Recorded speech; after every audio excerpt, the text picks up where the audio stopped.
I mean, there's pain in life, but that doesn't mean we have to suffer. Could you please repeat the core pain? The core pain is like loneliness, when we want to connect and nobody's there. Heartbreak, when people have been really mean, unloving. Grief, when people die or there's loss. Helplessness over other people's behavior towards us, towards themselves, towards others. This is the pain of life. And one of the hardest pains is helplessness, because when we were, one of the reasons that helplessness over others is so hard is that when we were infants, if you were allowed to cry, how many of you were just allowed to cry and nobody came? So if you were just allowed to cry and nobody came, that creates a life or death situation for the infant. If the infant cries long enough and nobody comes, the infant will die. So the infant is not only helpless over others, but helpless over oneself. And so when you're allowed to cry like that, then you establish the belief that helplessness is life-threatening. As adults, we are no longer helpless over ourselves. We are still helpless over others. But most people don't want to accept that because it feels life-threatening, so they'll do anything to try and control other people. Rather than say, I'm helpless over this person. It feels awful, but that's the reality, and I'm going to embrace it with compassion.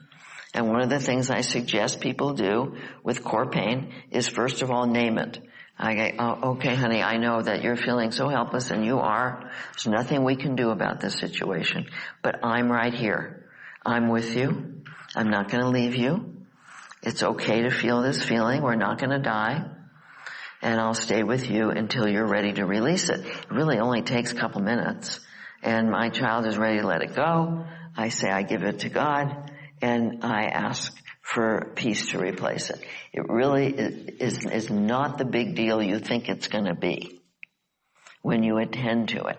It was a huge deal as a child. As a child, our bodies were too small to manage these big, painful feelings. We had to avoid them. As adults, really, it's not that big a deal. It's not that hard. Even with grief, even with losing, like you lose someone you love. I mean, there's grief. It's very hard. But if every time, and grief comes in waves, if every time the grief comes, you say, honey, I'm right here with you. I know you're so, so sad. This is such a huge loss. And I'm right here with you. I'm not going to leave you alone. And it moves through for that time. I mean, it's going to come up again, maybe in 5 minutes, but for that time, it moves through. So it's so important to learn how to manage these feelings. Okay. Yeah. Can I ask a question? Yeah, get the mic.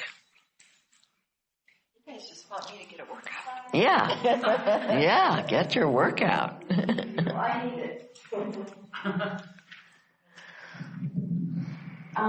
So when I was in college, and even before that, but I struggled with such acute depression and anxiety that I couldn't function, and I had to drop out of school, and it was just debilitating. And so, at that time, I went on medication.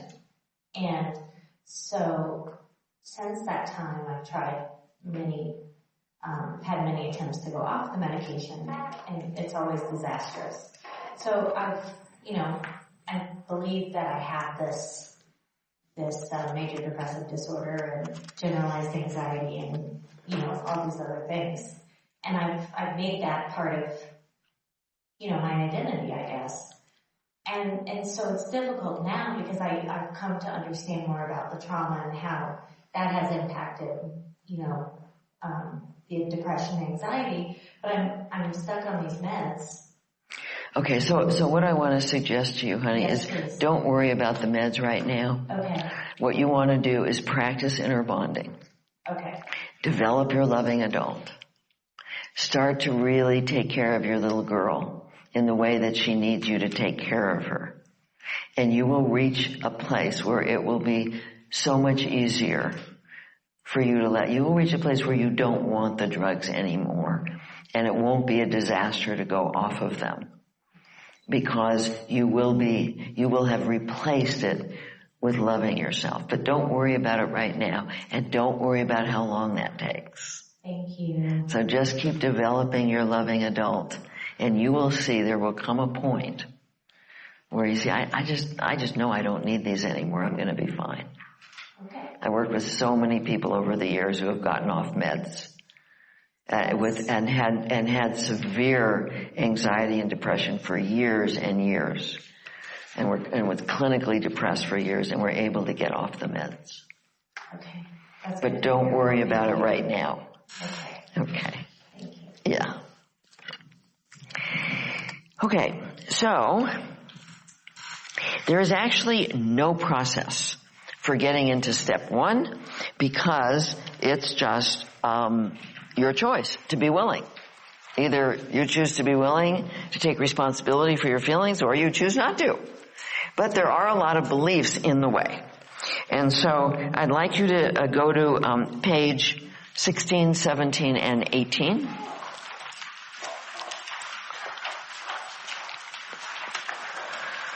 And check off the beliefs that may be keeping you from opening to your feelings and taking responsibility for them.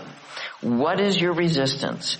Why don't you want to take responsibility for your feelings? That's what going through this will help you do. So take a few minutes to mark that.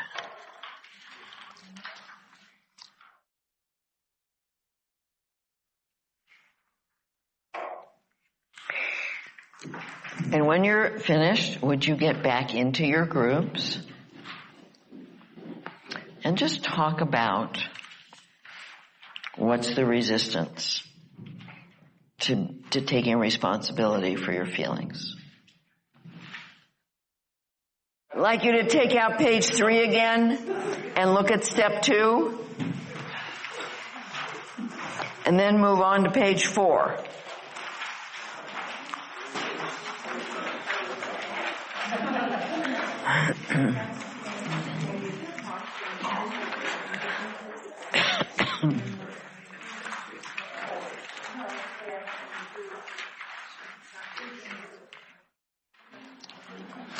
So I want to talk just a little bit about what it really means to be in an intention to learn. One of the basic things about the intention to learn is that you have to believe that we always have very good, very compelling reasons for our feelings and behavior. Because if you don't understand that our feelings and behavior come from our fears and false beliefs, that our unloving behavior comes from our fears and false beliefs, then you're going to be judging yourself. And you can't you can't learn. There's no learning that happens when we judge ourselves. And so we have to be in compassion for our woundedness. We have to be in compassion for the things we do that are hurtful to us, that are hurtful to others. Otherwise, we get stuck in judging ourselves, and that's just even getting more stuck. That's hurting ourselves even more and being stuck in the wounded self. So when you say to yourself, I must have had a very good reason for doing what I did. I must have a very good reason for procrastinating. I must have a very good reason for being angry and losing it and going off the rails. I must have a very good reason for whatever it is I'm doing that's making me feel so anxious or so depressed. Do you see how saying that to yourself, I must have a very good reason, opens the door for exploration, which is what we want. We want to be able to explore our fears, our false beliefs that are leading us to be feeling badly. And so you want to remember when something is upsetting, or even with somebody else, that person must have a very good reason for behaving this way. That opens you to the intention to learn with a partner or a child or somebody that's important to you. So it's really important to remember that we always have very good, compelling, important reasons, which are our fears and our false beliefs. You're not going to move into compassion unless you remember that. And so in step 2, we're saying, okay, I am willing to take responsibility. I'm going to move into this intention to learn. And again, you're not going to be attached to the outcome. See, if you're saying, well, I'm going to do this so I can get rid of pain, or I'm going to open to learning so that then maybe I can find a partner, or then maybe I'll get approval. These are all agendas. This is to love for the sake of love, without an agenda of what you're going to get. I'm going to get money. I'm going to get a claim. I'm going to get a partner. This is not that, because that's all about control. And the minute you're attached to the outcome, it's all about control. And so step 2 is a vital step. I mean, they're all vital.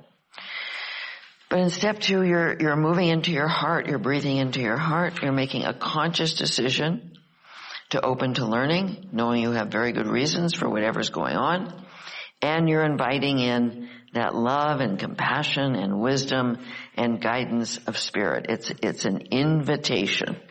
You're letting go of control and you're inviting spirit in to help you be the loving adult that you need to be in order to move into step 3. Now, let's say that you have a child who is crying and upset. And you say to the child, well, what's wrong now? Is the child going to feel safe to let you in? No. So that's why it's so important to be a loving adult. We can't be going in and saying to ourselves, well, what did I do now? Or what's going on now? We have to, like with a child, a child will feel safe when we say, honey, I know you're upset. There must be a very good reason that you're upset. Is there something that I've done that's upset you? It's an openness. It's creating a safe space. And that's what we need to do on the inner level, is create a safe space for our inner child to be open with us. Because if there's any judgment, there's not going to be openness. Now, sometimes we can just decide to open. Maybe we feel anxious or depressed and we just decide to open. And it's easy and we just go right through the steps. But sometimes we get stuck and we can't really get to that openness. So there's some things that you may need to do, which I call bridges to openness. You may need to take a walk. You may need to be in nature. You may need to go to a 12-step meeting. You may need to call a friend or play with a pet or a child, or watch something funny, or meditate or pray or do something to move you out of a stuck place. But sometimes even those things won't do it. And the reason is because sometimes we get stuck in anger and blame. We get stuck saying, well, this isn't my issue. I'm feeling upset because so-and-so did such and such. It's really not me causing my pain. It's really that this person yelled at me, or this, or this person judged me, or whatever happened. It's really not me.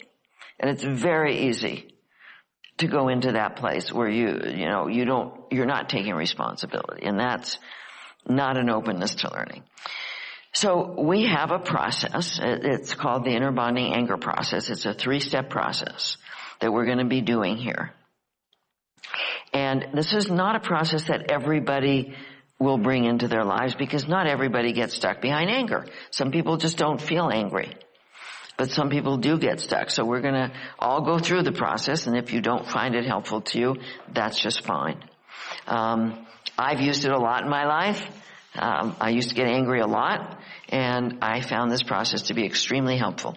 Now, one of the things about expressing anger, the research shows that just dumping out anger, and people have done this for years, hit with the bat, dump out anger, get mad at your parents, get mad at whoever, and nothing changes. In fact, it even gets worse, because just dumping out anger doesn't get you anywhere. This process is a bit different. So, I'd like you to turn to page 6, number 2.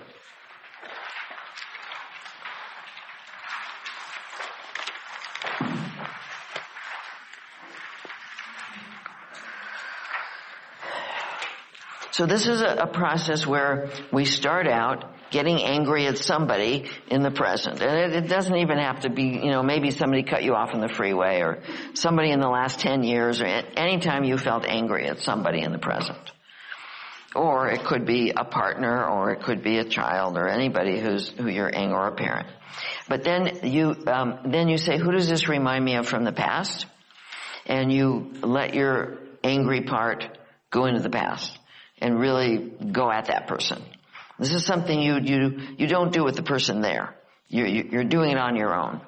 You can roll up a towel and beat the bed if nobody's around, or go in your car and yell it out, or you can even whisper it out if you're not comfortable, or you can write it out. The third part is what's most important. And that is where you let your inner child get angry at you for any way you're treating yourself in the situation that's upsetting to you, any way you're not taking care of yourself, any way that you might be treating yourself the way the people you're angry at might be treating you. So we're bringing it back home, and that's the big difference. Because current anger at another person is a projection of some way that our inner child is angry at us for how we're not taking care of ourselves. One of the things the wounded self loves to do is project. Projection means that you're putting on to somebody else what's really going on for you. So that if you're angry, you might think somebody else is angry, or it's their fault. Or if you're judging yourself, you might think somebody else is judging you. It's a very common thing that the wounded self does, is project how we're treating ourselves onto other people. And this happens a lot with anger. Many of us, how many of you grew up in homes where there was anger or violence? Yeah, I see a lot of people. And so it may be scary for you. But it's really important to get that there's two kinds of anger. There's anger meant to control. That's what was going on in your households. This is dangerous. This is dangerous anger. It's meant to control. And obviously it can go into violence and horrible things. This anger is anger with an intention to learn. It's not anger to hurt anybody or control anybody. It's about learning. So you want to reassure your inner child that this is not dangerous anger. Because that'll help you to hang in for the process. Because when you've been in a angry or violent household, like I was, I learned to be like a deer in the headlights with anger. It's like I get frozen. I wouldn't know what to do. And so it's hard for me when people get angry at me. I've learned to deal with it now. I know I show up as a loving adult. I don't freeze. I don't give myself up. I mean, I can still feel the anxiety, the angst of it, because it just never feels good when somebody's dumping their anger on you. But I now know how to manage it. But so reassure your inner child that this is not going to be a dangerous situation for you. This is a learning situation. This is not the closed, controlling anger. This is the open to learning anger. Okay, what I'd like you to do, and Tracy said she would demonstrate the anger process, and I will help her through it. But I'd like you to pick a partner. It can be somebody in your group or somebody else, but just pick a partner and get yourself in a place where you're kind of separate. Just move around. So do that right now. Pick a partner. Somebody you want to do the process with.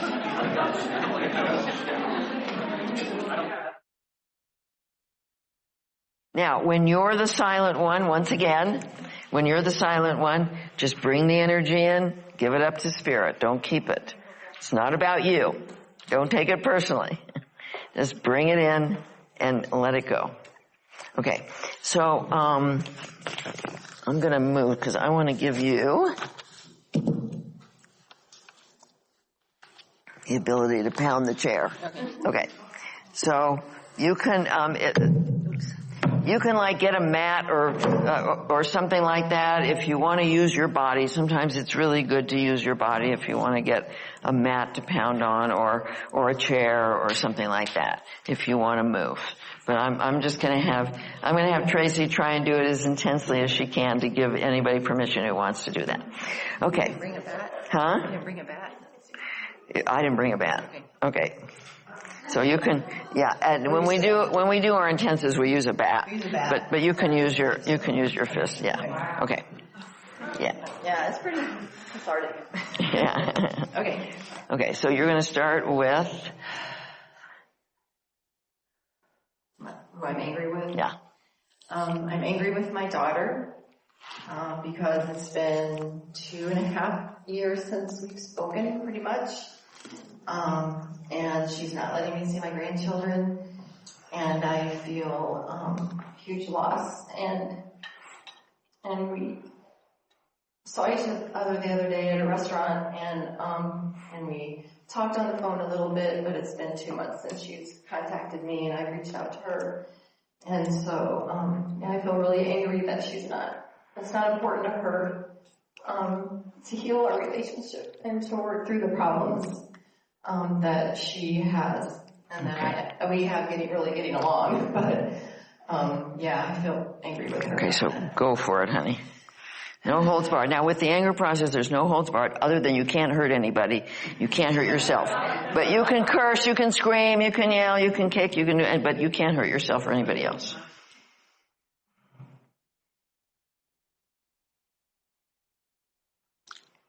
I just feel really angry with you, Leslie, because you're being such a bitch and you won't let me see my grandkids and I love them, and you won't act like a loving person, and I miss you and I want to see my grandkids, and I don't understand why you're just treating me like this, because I've always been a good mom to you, and now you're treating me like I don't matter, and it really hurts me, and I'm so upset.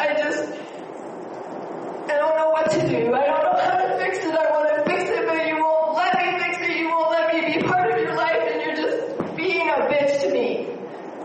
Okay, good. Okay, now, who in the past? My mom.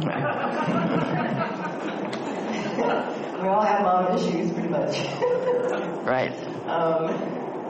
Okay, go for it.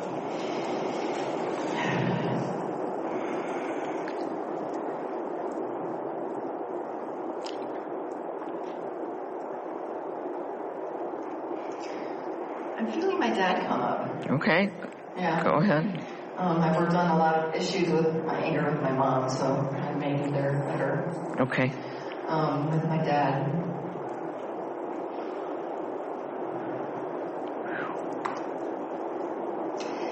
Dad, you weren't around. You left when I was little, and where are you? Where have you been? I don't understand why you left me. You don't love me, and I don't know why you don't love me. Why don't you love me? I just want you to be here. I want you to love me and take care of me, and you just left us with our mother and never look back. You don't care what the hell happened to us. You only care about yourself. You're just selfish, and that's all you ever care about is yourself, and you never pay any attention to us. You weren't around for us. You just left just like we didn't even exist. Nobody existed. I didn't exist to you. Okay, good. Now that you're a little girl.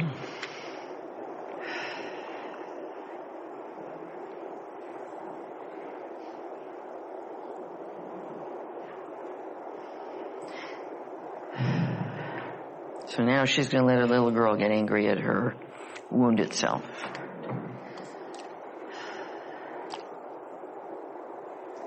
You never hear me. You don't hear what I have to say. All I want you to do is to hear what I have to say. You can't hear me. You don't love me. I just want you to love me.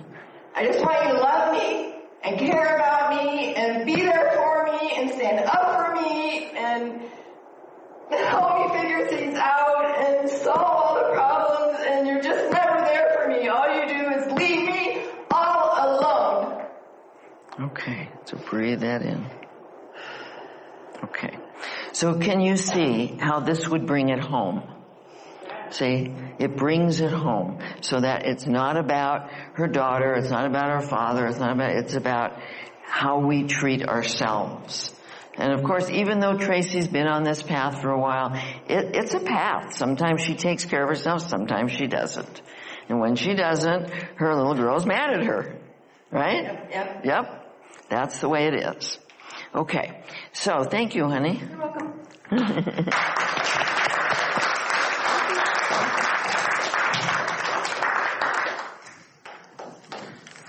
Okay, so I want one of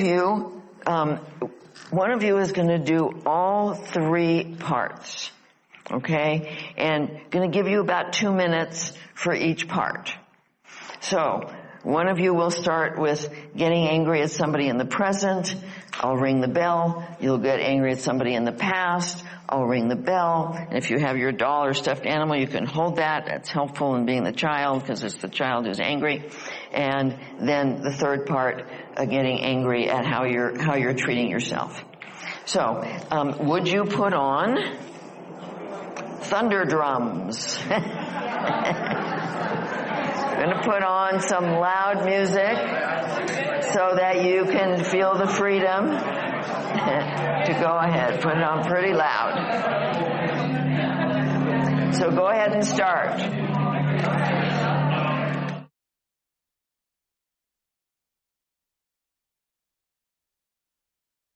Okay, now, can I have your attention? Now going into the past, somebody in your past who this reminds you of. Now, letting your inner child get angry at how you treat yourself.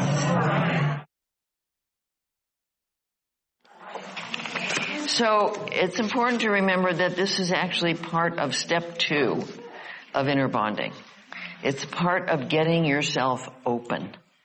So it's a really good thing to do if you're doing an inner bonding process and you're stuck and you can't get yourself open. This is a really good process to do. Yeah, let's get the mic. Whoop, Tracy is. Somebody wants to ask a question. Oh, back here. Raise your hand again. Raise your hand.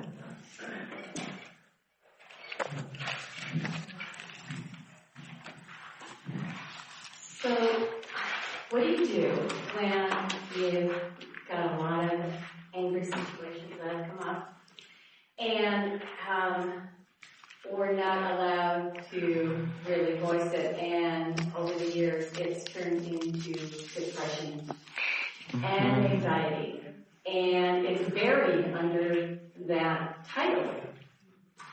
And the whole animal of depression is you're quiet, or you hold that in, and I don't even know where to find it. Yeah, but I don't know where to find it. To find what? The anger. Well, you don't need to find it.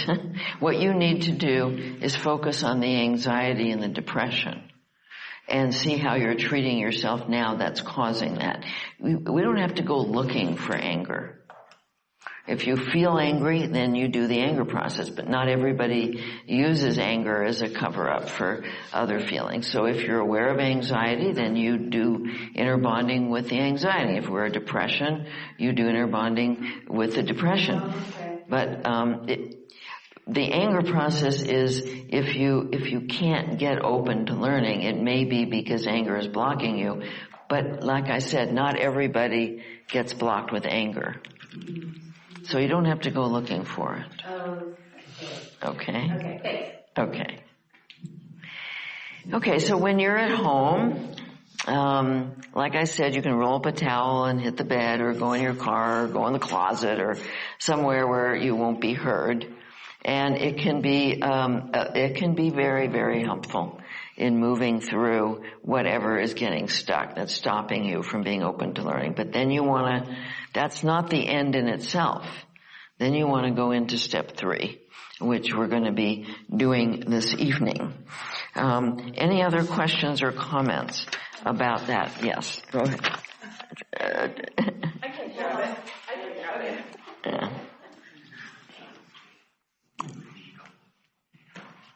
So I'm not sure if you're going to discuss about this in our next step, but I guess I'm trying to understand the point of that step 3 that we did there.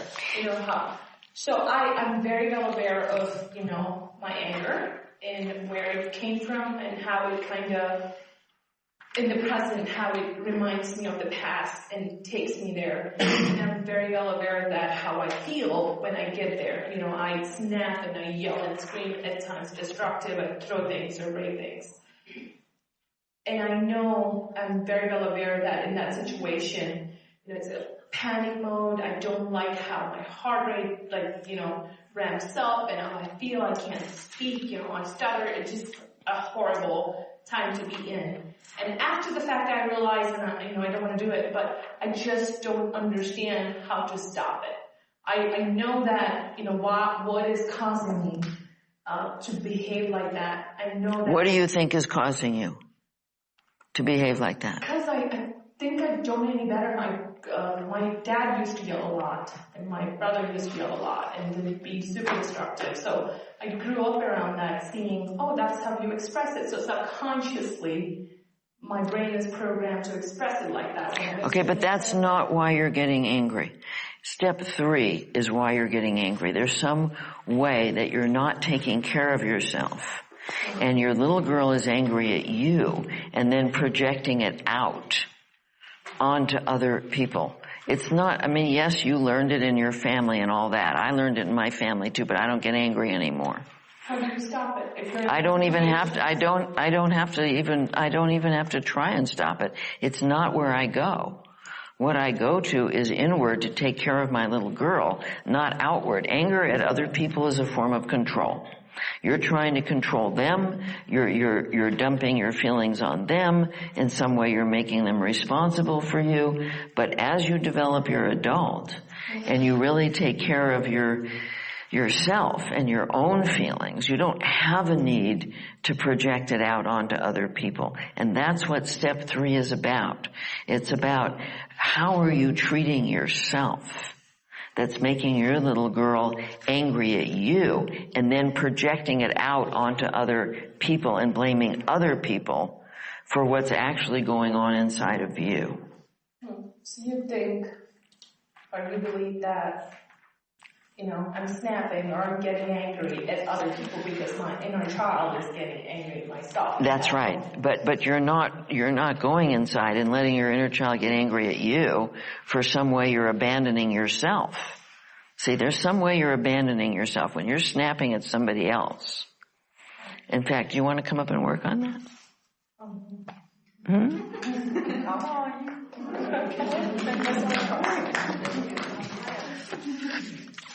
Okay. What's a situation where you would get angry with Monica? Is that her name? Mansa. Mansa. Okay. It's hard. Heart. Okay.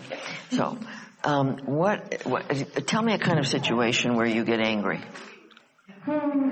Like, I work in a very stressful work environment. Like, very recent, 2 days ago, I was sick, my toddler is sick, my husband was sick, we all got sick at the same time, and I came from work, you know, pretty worked up, pretty stressed out, and we have a toddler who's not sleeping, you know, didn't sleep, and he wants to nurse, and I'm like extremely tired. I'm 34 weeks pregnant. Right. So he was up, was crying, and I'm trying to put him back to sleep, and there was a point where I'm like, I can't nurse you anymore, I'm tired. It's 2 a.m., you're not sleeping, I'm tired.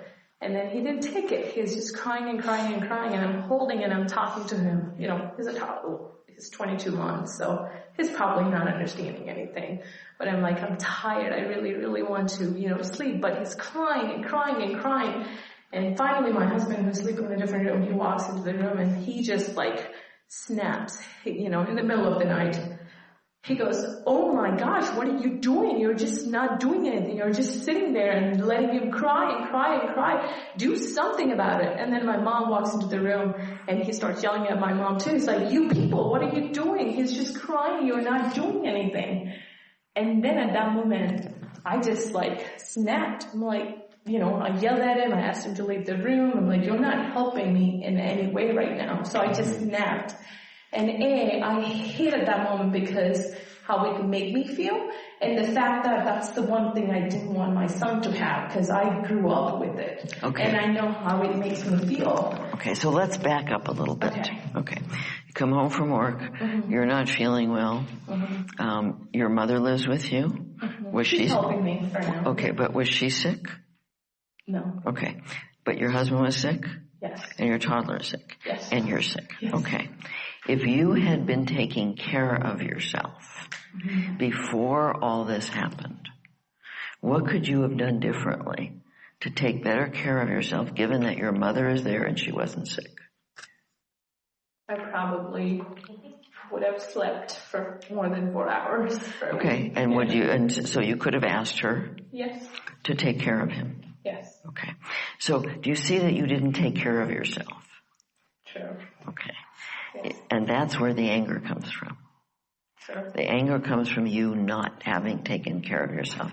If you had come home and said to your guidance, I'm not feeling well, I'm pregnant, blah, blah, blah, my son wants to still nurse, what would be loving to me? See, I think the point is I would expect my husband to see that too, or my mother to see it too. Yeah, but that's the problem. That's the problem. Right. You've got an expectation that they're going to come and take care of something instead of you speaking up, going to your mother and saying, I'm worn out, I'm sick, I need you to take over. Sure. Okay. So Probably I would have reacted to it differently if I am more settled. well, but you were sick and you're pregnant and it's a very hard situation. Yeah. But you didn't take care of yourself. True. See, and that's where the anger comes from. That's what I'm trying to say, is that we get angry when we don't take care of ourselves. And, you could have said to your husband, look, I can't take anymore, you're going to need to take over. You could have said it to your mother. Either of them could have taken over. Right. But you gave yourself up, wasn't working with your son. And then when they came in, what are you doing? Yeah. You took it out on them, right? Yeah. Okay. It's very, very hard not to, though. Okay, but what? Even in the situations where I think I have control and I'm like, even if I think I'm calm and quiet, if something is going at me, like if my husband just goes on and on and on and on about it. Okay, but then you're not taking care of yourself. How are you? So what is it about? See if you can go inside and ask, what is it about asking for the help I need instead of expecting somebody to notice? Because there was no one to help me. I always. Okay, but today, what are you telling yourself that leads you to not ask for the help you need? Because it won't get done if I don't do it. And so are you saying that if you asked your mother to help, she wouldn't help? She probably will. Okay, so there's a false belief, isn't there? You're operating from a false belief that I have to do it. I have to do it all. And nobody's taking care of me, nobody's caring about me, nobody's noticing. That's all wounded self. And that's why you end up. Snapped. Yeah. Okay? So you want to be noticing. That's what step 3 is about. It's about how did I not take care of myself? Okay? Does that make sense to you?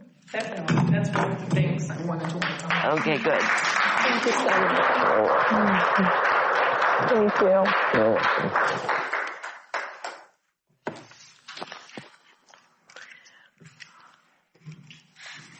Okay, anybody else have questions about the anger? Yeah. Whoops. We need the microphone out there. We have like 5 minutes.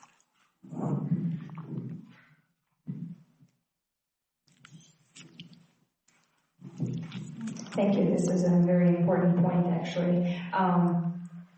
Something that I just was wondering if you could unravel a little bit more. When you're angry at somebody, in reality, you were saying you're just angry at yourself. Your inner child is angry at you for not being a loving adult with yourself and not taking care of you. So how do you make sure not to go that way versus saying it's my fault? That's what the wounded self does. The wounded self will either blame somebody else or blame yourself. But there's no learning in that. That's not an intention to learn.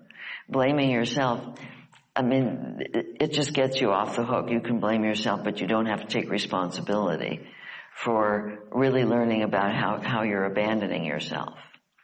And blaming yourself is just another form of self-abandonment. So if your intention is to be loving to yourself, then you're going to take a look at how you're abandoning yourself. That then gets translated into projecting anger out onto others. Thank you. Okay. Over here. One more. What if the anger is only directed at yourself? I don't get angry at other people, but I am always angry at myself. I'm very, full of negative self-talk. Okay, and that's the same thing. That's the wounded self trying to control by judging you. That's one of the main ways that the wounded self tries to control you. And as we get into the other steps 3 and 4 this evening, you can explore that. Is what is your belief about being hard on yourself, judging yourself, being angry at yourself, blaming yourself? What do you hope to gain by doing that? That is a form of control that you learned a long time ago. That there's a belief attached to why you do that. And so that would be a very good thing for you to explore this evening when we do those processes, okay? Thank you. Okay. So before we break, I would like you to take out of your workbook, there's a form called the mailing list form.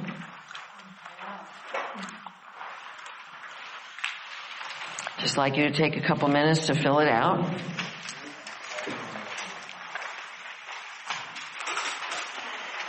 And let me just talk about a couple of things that I offer. On our website at innerbonding.com, there's events, there's courses. I do 30-day at-home courses that are email courses where I teach the Love Yourself course, Passionate Purpose, Vibrant Health, Attracting Your Beloved, Frequency, which is about keeping your frequency high, and it has a special forum that I'm on every day. I'm actually doing it while I'm here during my breaks, and a once-a-week coaching call where I answer questions and work with people. So that's something we offer. I have a support group on Thursdays where there's 8 people, and I work with. It's the least expensive way of working with me. For an hour and a half, I work with people, and you get to experience my work with others and do work with yourself. I do 5-day intensives. I have one coming up in June, and that's a very in-depth experience. There's not any more than 13 people, usually 12 to 13 people, and we're doing this work that I do very in-depth. I'm working very, very deeply with people to heal on a very deep level. It's a very safe environment, and it's a wonderful way to connect with people, to learn to connect with yourself, and do a very, very deep level of healing. The next one's in June in Colorado. I also do 3-day intensives for people who have already taken the intensive or have done the Love Yourself course. I do phone and Skype sessions. Individual phone and Skype, and there's a phone number in your workbook where you could call my lovely assistant Valerie if you'd like to schedule a phone or Skype session with me. Our website offers a tremendous amount of information, a lot of free things, free course, free articles, free help. We also have a membership site, which is quite inexpensive, where you can get a tremendous amount of help and support, Inner Bonding Village. We have a program that I've worked on for 20 years called SelfQuest, which for people who like to work on the computer, it's a very, very in-depth program for learning to love yourself. And then we offer an Inner Bonding Facilitator training program, which is a very profound program in terms of learning about yourself and learning how to work with other people with inner bonding. It's a deep immersion in the inner bonding process. And if you want to find out more about that, you can talk to Tracy. You can go on our website, and there's a box you can click on, the Inner Bonding Facilitator Training Program. You do not need to be a therapist to join the program. What you need to have is a deep desire to be helpful to people and a deep desire to bring inner bonding into your own life. The people who we take in as facilitators into the program are people who are caring, empathic, really want to help people, and really want to immerse themselves in inner bonding. And so if you have an interest in this, please go to the website. It'll lead you to talk to Stell Fine, who is our director of the program, and she will talk to you and see if it's something that would be appropriate for you and something that you would really like. But there is a lot of people who really do want to be helpful to others, and this is a very ideal way of learning to do that. This concludes 6 Steps to Total Self-Healing by Margaret Paul, Ph.D., narrated by Margaret Paul, Ph.D. Copyright 2021 by Margaret Paul, Ph.D. and Inner Bonding. This unabridged audiobook is published by arrangement with G&D Media and was produced in the year 2022 by Tantor Media Incorporated, a division of Recorded Books, which holds the copyright thereto. Please visit Tantor.com for more information on our growing library of unabridged audiobooks.